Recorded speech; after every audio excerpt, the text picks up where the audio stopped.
एक बार की बात है, किसी गांव में एक पंडित रहता था। वैसे तो पंडित जी को वेदों और शास्त्रों का बहुत ज्ञान था, लेकिन वह बहुत गरीब थे। ना ही रहने के लिए अच्छा घर था और ना ही अच्छे भोजन के लिए पैसे। एक छोटी सी झोपड़ी थी, उसी में रहते थे और भिक्षा मांगकर जो मिल जाता उसी से अपना जीवन यापन करते थे। एक बार वह पास के किसी गांव में भिक्षा मांगने गए। उस समय उनके कपड़े बहुत गंदे थे और काफी जगह से फट भी गए थे।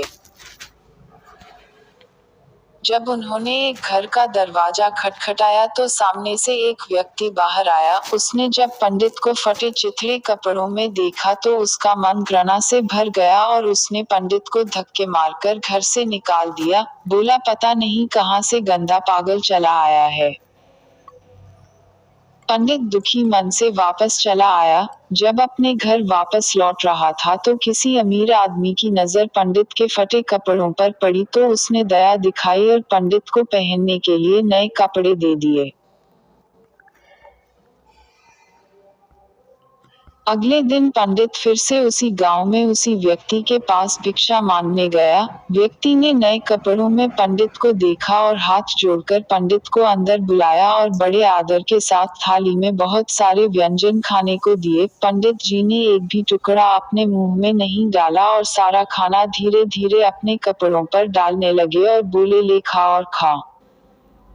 व्यक्ति ये सब बड़े आश्चर्य से देख रहा था। आखिर उसने पूछ ही लिया कि पंडित जी, आप यह क्या कर रहे हैं? सारा खाना अपने कपड़ों पर क्यों डाल रहे हैं?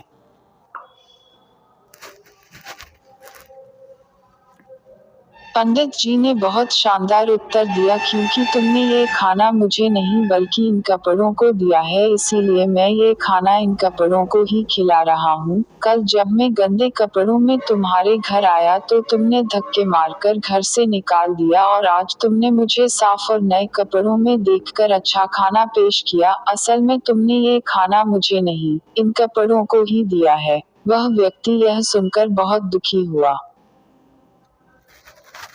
मित्रों, किसी व्यक्ति की महानता उसके चरित्र और ज्ञान पर निर्भर करती है, पहनावे पर नहीं। अच्छे कपड़े और गहने पहनने से इंसान महान नहीं बनता, उसके लिए अच्छे कर्मों की जरूरत होती है।